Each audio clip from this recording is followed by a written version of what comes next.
site at NYC at Frigid Fringe, right? Frigid.nyc. That is the website. And I'm talking about the the Frigid Fringe Festival, the New York Frigid Fringe. It's happening, starts on February 15th, the whole festival, but I'm my show begins on February 16th. So if you go to the Fringe website at, as I said, Frigid, FRIGID.NYC, you can see this. You can see this. You'll see the show Emil Amok, lost NPR host found under St. Mark's. And it's, you'll see it here. See, there you see a little box. It says written and performed by Emil Guillermo. And you see all the different critics have actually seen my show and liked it. I didn't pay them. And then I think they probably were comped. But they said nice things about my show in Orlando at the Orlando Fringe Festival, at DC at the Capital City Fringe, in San Diego at the San Diego Fringe Festival. And so this is a new iteration of the show that I have been doing, Emil Amok Monologues. This is Emil Amok, lost NPR host found under St. Mark's, and that's where it's going to be, at under St. Mark's Theater in New York City on February 6th. And frankly, I'm kind of excited. I mean, to share with you the website, because the website, see, you can go to the website. It says here, written and performed by Emil Guillermo. Emil Amok, lost NPR host found under St. Mark's, and that's to get you to click on. And then it says Emil Guillermo is Emil Amok, a Filipino American with white privilege, white voice privilege. He sounded white. Let's see. Gotta click it. He sounded white enough to host All Things Considered. Now he considers all he would have said on race and culture had he not been riffed by the pre-woke. What does that mean, Emil? He considers all he would have said. I'm going to spill my beans about what happened to me at NPR. Among other things, I mean, stories on the $15.87 Filipino, or $15.87 Filipino history. I cram it all in there. It doesn't even cost you $15.87. But you'll see why it's the 1587 Filipino history. The media, alternate, affirmative action, I talk about. Harvard, of course, Harvard. I got to talk about Harvard. PETA. Yeah, PETA. I'm going to talk about PETA because I'm vegan. And we have a little colo meditation. A colo meditation. Oh my God. A storytelling stand-up solo Lumpia Fest from the guy at www.amok.com. Hey, get your tickets at that website and share it with your friends and email it. It's $20 if you're live in New York. It's $15 if you're coming in live stream, because they're going to live stream it. You'll get a stream, and you can be in California, you can be in Hawaii, you can be anywhere. This is on the frigid.nyc website. Just click on February 16th, and then you'll see the other dates. Choose your date of when you want to see it. I'm on 7 times. February 16th, 8:10 p.m. Eastern Time. Saturday, February 18th, 5:20 p.m. Thursday, February 23rd at 6:30 p.m. Saturday, February 25th at 12:20 p.m. Sunday, the 26th at 7 p.m. These are all Eastern times. March 3rd, Friday at 8:10 p.m. and a closeout Saturday, March 4th, 10:20 p.m. Eastern. If you're live and within walking, driving, breathing distance of New York City, under St. Mark's is at St. Mark's Place, Lower East Side. Nice little chummy underground. I don't think it's check about handicap accessible. I don't think it's wheelchair accessible. Sorry about that. But under St. Mark's, 55 minutes. I pack it all in. And so come see the show live if you can. February 6th. It's my coming out. I'm coming out of my closet for the first time since COVID. And of course, I'm a little excited, but just as COVID is sort of slightly going crazy, I'll be masked up to a point, then I'll be unmasked to talk to people. But excited about this because, as I said, I last performed live in June. I actually did something in a college thing, and it was just a little 10-minute thing, well received. I thought, okay, let's update the show, bring it out, dump the Trump jokes, make fun of Kevin McCarthy. I mean, it's all updated, and some new Emil Amok monologue stories. I mean, I'm a monologist. I say a monologist, not a monologist. And I'm excited. February 16th through March the 4th, 7 performances, all different times. Go to frigid.nyc.com, check it out. And you say, Emil, like this thing you do here? Well, not exactly. I mean, here I talk about the news, I talk about serious things. And it's, all spontaneous, of course, but this is a show. I mean, this is more like a talk radio show, where things are just kind of, witty banter, repartee, talking about the news. But the show is a show. It's rehearsed. It's kind of also extemporaneous to a point. I'm in the moment. I'm in the present.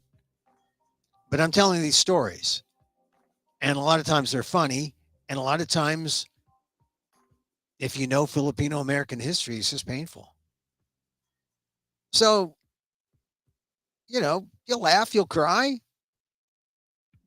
You will say, God, I'm going to take a Filipino history class now. That a meal. So it's fun. It's mostly fun, though, right? And it'd be fun to see you in New York. And if you're not in New York, if you're one of my buddies in California, Hawaii, the Philippines, wherever you are, even if you're not a buddy, you can check it out, buy a ticket. There it is. You can see it on the screen. $15 for live screen, $20 in person, and you can get it by going. See, they let you book your tickets and they let you choose your dates. It's at Under St. Mark's. That's the venue. Under St. Mark's, the Frigid, New York. And go to the website, frigid.nyc. And like I said, I was trying to explain to some friends, well, what is the show like, Emil? Well, the show is really, it's just like this show is my takes on all things considerable. The show is my takes on my Asian American Filipino life, the absurdities of Asian American Filipino life, and I talk about having met Spalding Gray and how when I saw him and he's talking about he's talking about his American life, and I'm thinking, hey, I got a Filipino American life. I got a life worth talking about. So it's like, as I used to say a lot when I first did the show, starting in 2018 and 2019, it's like Ferdinand Marcos meets Spalding Gray. And we'll leave it at that. But once again, it should be fun. It's go to frigid.nyc. www.frigid, frigid.nyc. Go to search for Emil Amok, E-M-I-L-A-M, and it's the first one is on February 16th. And then just, pick a date, whether you want to go live if you're in New York, or if you want a live streamed experience. I promise if you get wet, that's just, it's not like a Gallagher show, where you put a little tarp on people and they smash the watermelons. No. A live stream. What do you mean a live stream? Should be fun. It should be a lot of fun. I'm looking forward to it, and I I look forward. I look forward to seeing you or not seeing you, as the case may be. Hey, here we are. It's now we've crossed into the 2 o'clock hour. We're here live Monday through Friday, 2 p.m. Pacific. I do this show, Emil Amok's Takeout, my takes on all things considerable, and also subtitled WDAAAT, What Does an Asian American Think? It's the micro talk show of the AAPI and the AAXs and all the rest of you. I want to talk about maybe the one thing that has me thinking a lot today, because coming up in February, later in February, we've got Ukraine, right? The anniversary of the war. And I bought a bunch of these pins. Of course, I left it down by where my desk is. And I bought a bunch of Ukraine pins, and I was going to show them off and see. I mean, we've had a bunch of award shows, couple, right? They all got COVID, but I didn't see anyone have a Ukraine pin. And it used to be that was the thing a year ago. And now it's like people have forgotten. And today was one of the most horrible days for Ukraine. A helicopter came down outside of Kyiv. 14 people were killed, including some children and uh, uh, a cabinet member high up in the Ukrainian government. It's sad because you wonder, and this was one of the things that came out in a little Q&A session that they had in at the forum in Davos, with Zelensky being asked questions about this incident, and Fareed Zakaria asked, "Well, are you afraid of your safety, your security?" And he said, "No, of course." Zelensky's going to say no. I mean, you're the head of the state, you're in charge. What are you going to say? "Oh, I'm scared. I want to come and hide." No, you're going to stand up and say, "Bring it on, baby." Right? So it was kind of a ridiculous question, but it came after another ridiculous question where Zelensky was asked, well, Henry Kissinger, the essentially the capitalist war criminal, right? Spoke to Davos and said, well, anything, he came around and supports Ukraine now, apparently. But he said anything that happens has to include Russia, which makes sense. Makes sense in terms of you don't really expect it out of a warmonger like Kissinger, but it made me think that, yeah, decent enough question to ask Zelensky about that. But now to ask Zelensky, well, what do you think about what do you think about what happens with Russia? And I was thinking, man, that's not a question I want to have. I want to answer now. I'm in the middle of fighting Russia. I don't want to answer a question like that. What am I going to say? Yeah, well, yeah, I want to talk to them. No, I want to kill them. I want to, you know, they're the aggressor. And then, which, Zelensky had the perfect answer. He said, I'm trying to get to my notes here. He said, as far as Russia goes, well, what do you say here? He said, Russia has already earned a place among terrorists, which was the perfect answer, right? Because what has Russia done? Russia is the big dog going into the little nation, a sovereign nation, and trying to take it over.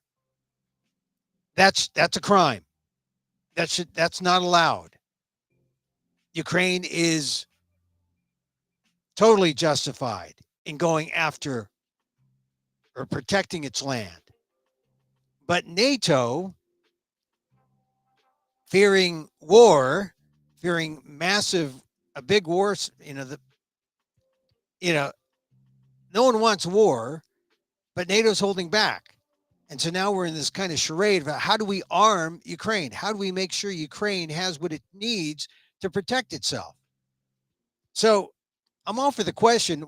How do you perceive of a Russia after, after this invasion, but Zelensky answered it well. He said Russia has already earned a place among terrorists. He says they have to open their eyes if they want to see the future of the Russian Federation with their eyes. He says they will have to recognize their own mistakes. They will have to recognize the UN statutes, and then they'll have to really respect our territorial integrity. But he said our priority is today because they are at war. I mean, I was surprised as soon as I heard the question.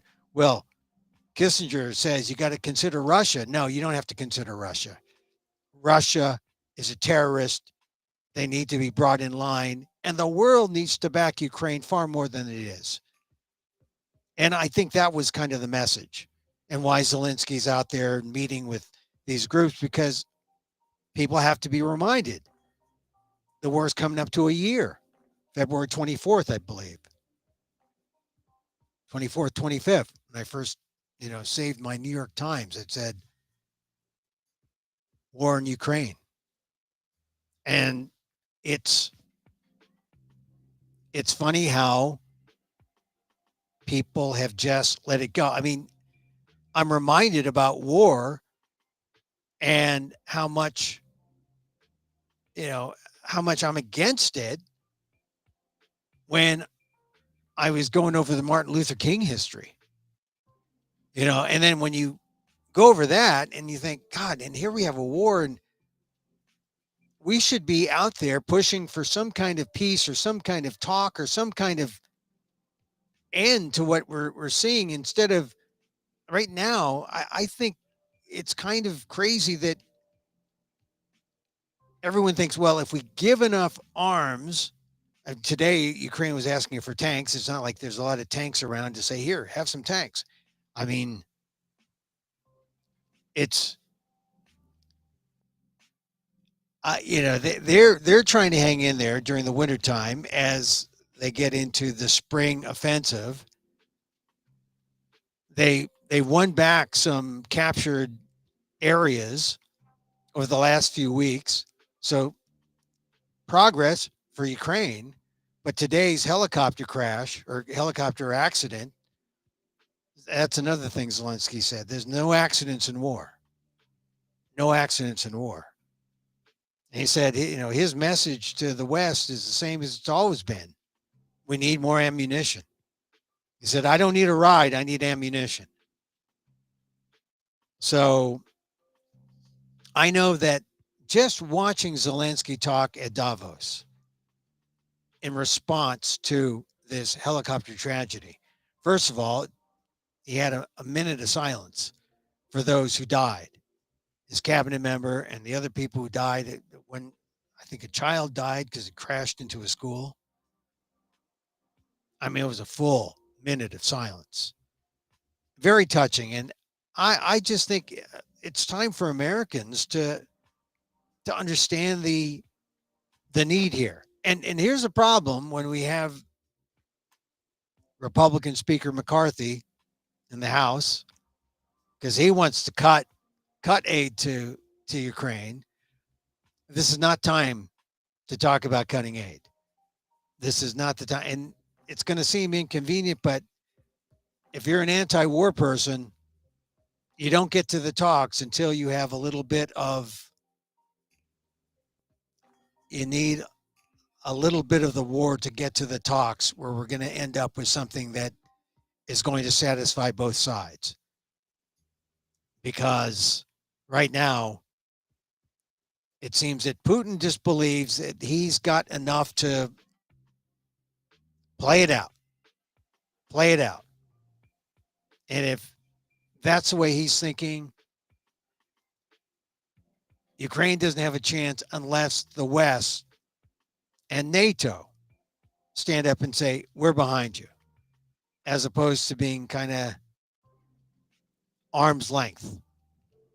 It's hard, but the dispatches we see today from Ukraine, very I mean, it brings it back almost to a year ago when you first heard about Ukraine. Let's hope, because they need help. They need help. They need help. All right. I wasn't going to get into it right away, but it's an important story. It's like the story. What's happening in Davos internationally? I mean, there's like all these little minor stories, like another George Santos story. He's going to be on a committee. He, one story said he took money from a GoFundMe. It was money that was supposed to go to help save a dog's life, and I don't know if it can be verified. It was reported on CNN, but now if you were on the fence about George Santos, he's taking money for that should have been saving dogs. Oh my God, that's it. That's the last straw. Now, I think the funny thing about George Santos is that he's Brazilian, right? Devalder is his real name. He wanted a name like Santos, Brazil, Pele, I guess. The Saint. The guy's a liar. And he's not even as good a liar as Trump. I mean, that's a bad thing. That's a bad thing. All right. You know, I was watching. Oh, now I want to get into this right now because we need to talk about it. If you saw my column on the ALDEF blog, aaldef.org/blog, Thursday's a day that the Purdue president, Dr. Mung Chang, he's Asian American, right? An immigrant, really high achieving, 40 years old. He's the president, handpicked by the former Republican governor of Purdue, or rather of Indiana, who became the president of Purdue, Mitch Daniels.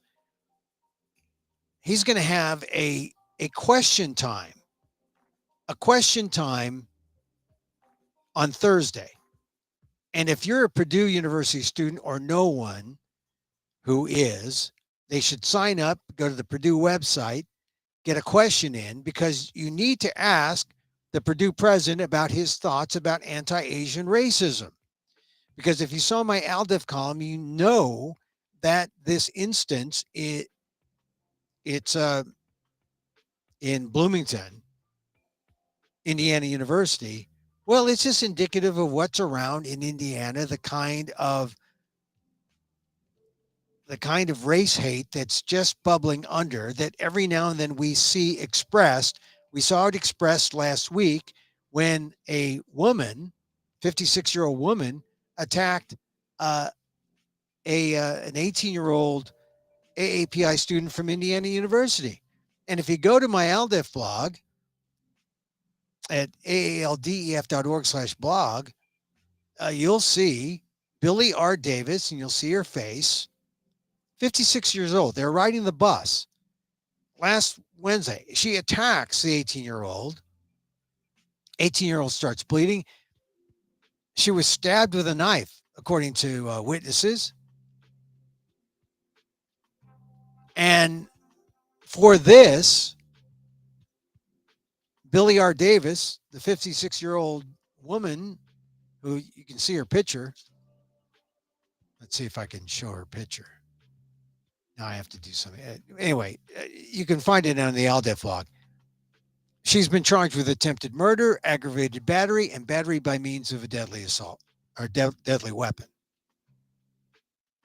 And so, serious felonies. People in Bloomington, there are about 8,000 Asian Americans. They're scared. And the thing is, all of us throughout the country, 23 million AAPIs. You see a story like this, and it does send a chill up your spine, because this kind of thing happens. And a lot of times it doesn't have to be that violent, but things that show that people feel that you are other, that you are maybe a foreigner, when in fact you were born here. Maybe in fact you are an American citizen. They look at you, they see you're different, This is why we've had those 12,000 instances of hate transgressions, minor to major, according to StopAAPIHate.org. Just in the 2.5 years of that ugly anti Asian rhetoric, China flu, Kung flu, Trump scapegoating Asian Americans. And all it takes is one situation, like this situation in Bloomington, to wake us up. Now, Bloomington's not far from Purdue, from West Lafayette. And Mung Chang on Thursday is going to meet with undergraduates. Here's some questions. If you're an undergraduate or know someone, get in on this. Ask Mung Chang a question.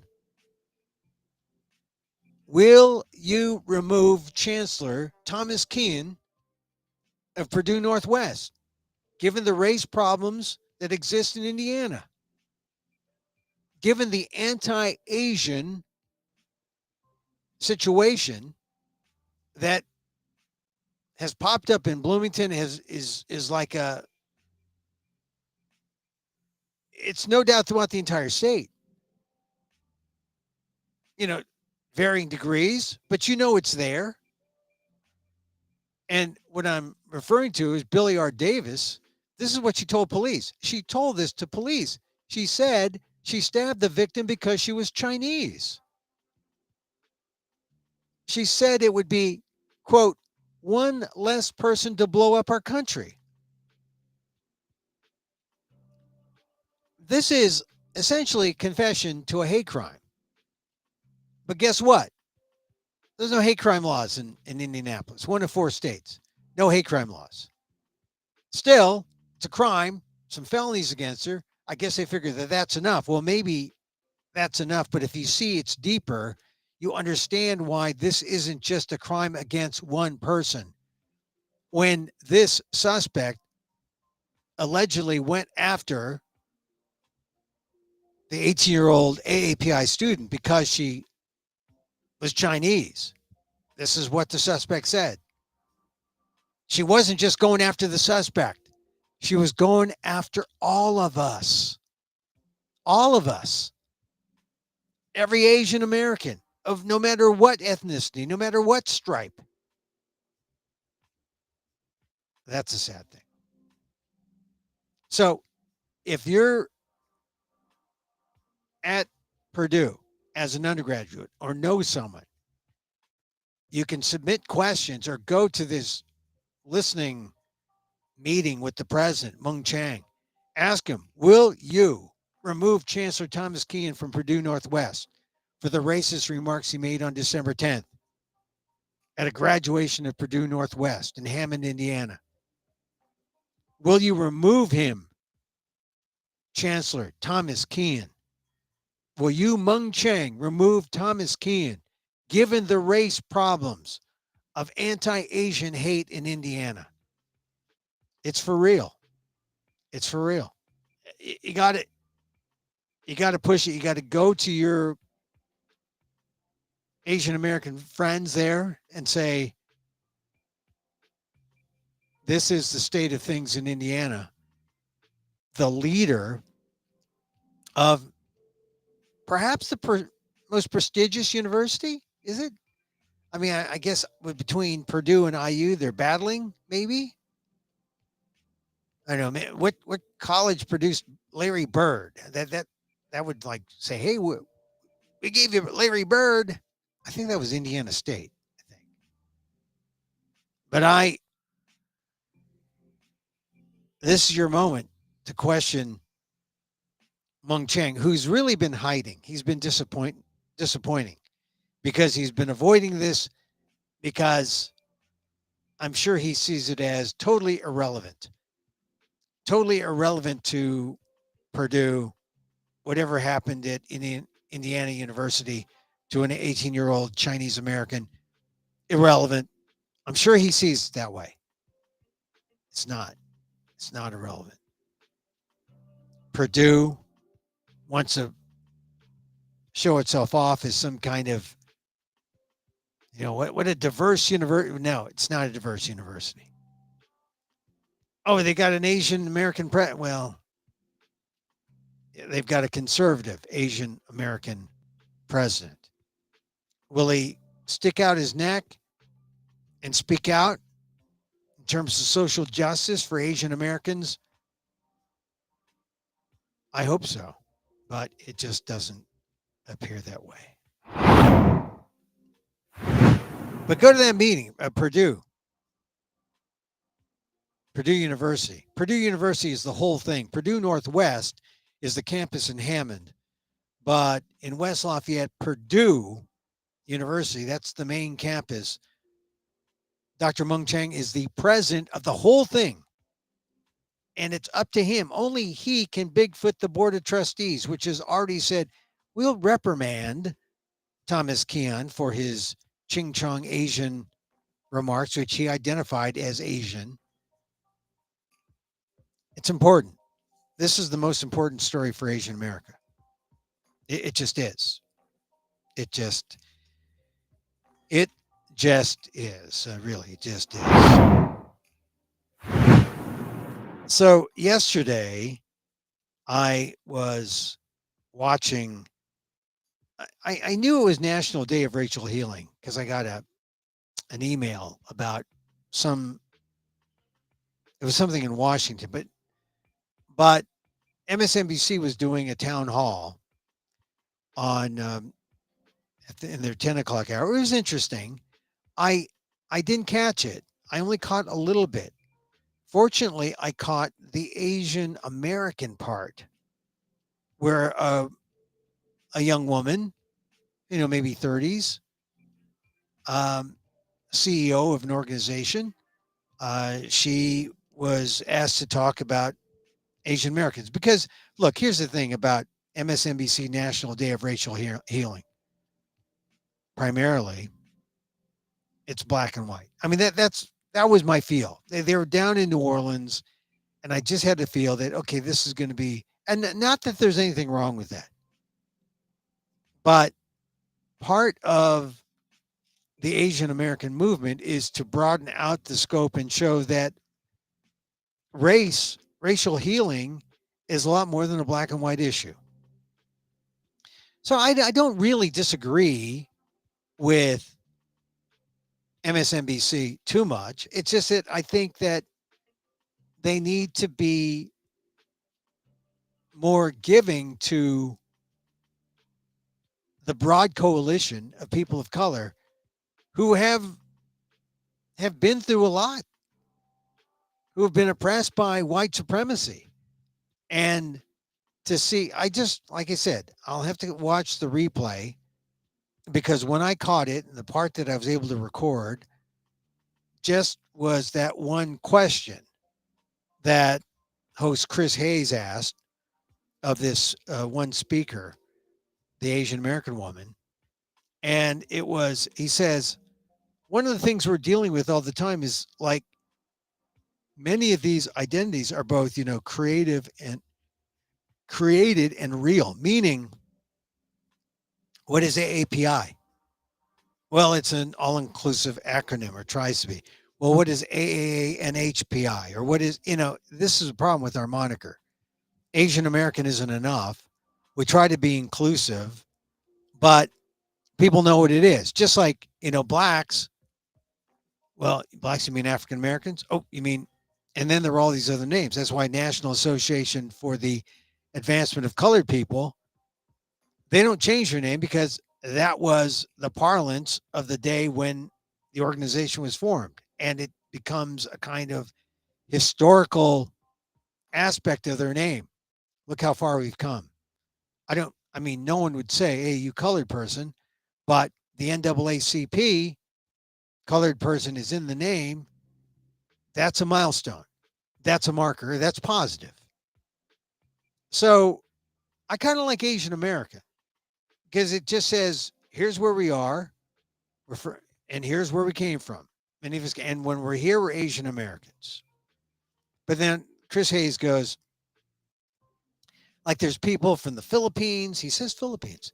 From Indonesia. There are people from Korea and Japan and China. It's like not all the same place, right? Well, duh, I guess it's sort of like Europe, huh? In that sense. Yeah, they're from France and Germany and Sweden and Norway and Iceland and Germany and oh, not quite the same place, and yet they're all European. It's kind of I guess he was simplifying it for people. Say, well, you're Asian, but look, you're from all over. And I think what comes out though is that we all identify ethnically. We do identify Filipino, Indonesian, Korea, Japanese. We don't identify as Asian necessarily, right? Filipinos, I know. We're Filipinos. We're not Asian. Oh, yeah, we're from Asia, roots in Asia. It's coming along. People are saying, okay, yeah, we got it. We got to be Asian American. Uh, but it's tricky because people say, well, I'm Filipino. Oh, you are? You're not Asian? Well, I'm Asian too. And so it creates all this identity dissonance. Like, well, who are you? What are you? We're screwed. So Hayes says, it's in the cauldron of American or often in the cauldron of American oppression that identity is forged. How do you think about this identity, Asian American or API at this moment? Is what this sort of persistent feeling of threat is doing to them as a political act? That was the question. That was the transcription. I guess what he's saying is yes, our identity is forged by oppression and it persists, it goes on. And the fact that there is this threat that goes on, we hear about people being attacked because we look like the perpetual foreigner. It binds us together. But it reminds us that if we're going to stand up, for one, we got to stand up together, right? Because, individual fingers, closed fist. That's power. And we're just 23 million. That's like nothing. 7% of the country. That doesn't get you a lot in a democracy where you need 51%. That means you maximize your effectiveness by working in coalition. Now the woman, she had a pretty good answer, but a lot of it is just, it's obvious that it's because people don't know Asian Americans. They don't know our history. They don't know that what we share, in terms of what things were done to us. I mean, it's, blacks talk about slavery. Asians talk about Japanese internment. Of course, Japanese internment happened to the Japanese, not to all Asians. Just like they talk about Chinese exclusion in the 1890s. It happened to the Chinese. So where are the things that brought us all together? Well, there was an Immigration Act of 1924, and that brought us all together. That was the Oriental Exclusion Act. And that made the quota for Asian Americans to the United States at zero. Zero. That's not a quota. That's like, don't come, don't bother. Zero. So this is our problem, our history. People don't know our history. And if we don't know our history, we do repeat it over and over. We do recycle our history. And that's a sad thing. So, but it was kind of refreshing to see the host, Chris Hayes, struggle with this because he was struggling with it. Like, hey, the cauldron of American oppression That's how identity is forged. That sounds good. But how do you bring everyone together? The fact is, we all came separately, and only when we understand that we have common ground. We have common ground with blacks, Latinos, other Asians. We're brought here. We're othered. We're subject to white oppression. All of us, no matter how successful you are. So that was the Asian American part that I saw. Then, they took her off and they brought on someone else to talk about the black white conundrum, which is a real conundrum. But, in 2023, it's complex because black and white has become black and white and Latino and Asian and LGBTQ, and it's complicated to other people just on race. You got other people just because you're different. Just because, race is almost like one thing, right? We are so diverse in our racism now.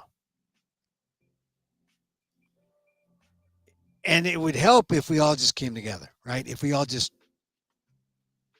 but that's what makes the fight for civil rights harder now, because it's easier to other than to embrace and bring us all together. Shouldn't be, but it has been. And we got to fight that. And we do have to come together. Like I said, even if it's just Asian Americans right now, take it one step at a time. Asian Americans are so splintered in a way, right? That you got to realize you need to be part of a coalition that wins, or that being a part of a coalition is what enables us to win. And being a part of a coalition means we have to find our common ground. And believe me, there is a lot of common ground that we have with blacks, with Latinos, and even with poor whites. There is a way that we can come together. I'm hopeful. I'm hopeful. Racial healing. Yeah. The hurt comes with race. But when you can get past race and you see that we have more in common, it's good. Let's see. It says here we're not on I guess I'm not on Facebook. Okay, well, I think we're going to have to curtail our conversation today. We have some kind of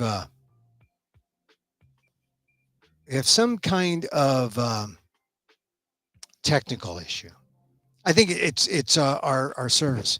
Hey, look, I'm gonna stop this now, and then replay it again later. But let me get a wipe here. And we'll close with this, okay? We'll close with the fact that, hey, Emil Amok, lost NPR host, found under St. Mark's. It's coming. And other stories. It's coming. It's coming to the Frigid Fringe in New York. And to get your tickets, go to Frigid, Frigid, frigid.nyc.com. And look, get your tickets February 16th to March 4th, and then you can share it with friends on Facebook, on Twitter. Hey, look at what these nice critics have said. Keeps audience engaged. See? You're having a fight with your boyfriend or girlfriend. You don't know if it's going to last. Come to the show. We keep our audience engaged.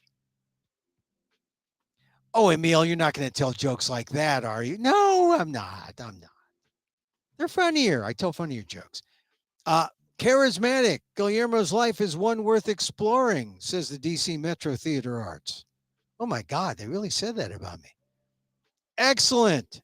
Emil Guillermo knows how to tell a story, and that ability sets Amok monologues above other solo shows. That's San Diego Story said that. My goodness. My goodness gracious. Emil Amok, Lost NPR host found under St. Mark's. You gotta see it. You gotta see it. It's February 16th.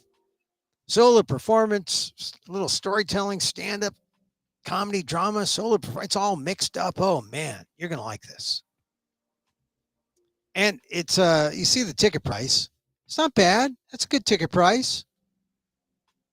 All right, so that's it for our show today. I thank you for joining me. Tomorrow we may replay this show.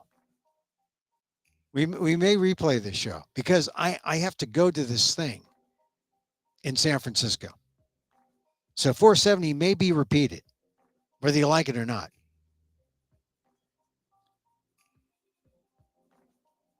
Yeah, check it out on Twitter at Emil Amok, Facebook Emil Guillermo. Let's see. On Facebook is fb.com/Emil Guillermo.media. On YouTube at Emil Amok 1. On YouTube/Emil Amok 1. And also we'll put this up on my amok.com site. All right. That's it. Regular listeners and viewers of our show know that we humble ourselves at the end and we meditate. Yeah. And meditate and offer some self-love. Because you got to love yourself, but before you can love yourself, you offer it to others, and it comes back 2, 3, 4-fold. It's great. Hey, thank you for being here. And so, as I wish for me, I wish for you. May you be safe. May you be happy. May you be healthy. And may you live with ease. Till next time, Emil Guillermo, Mahal Kita.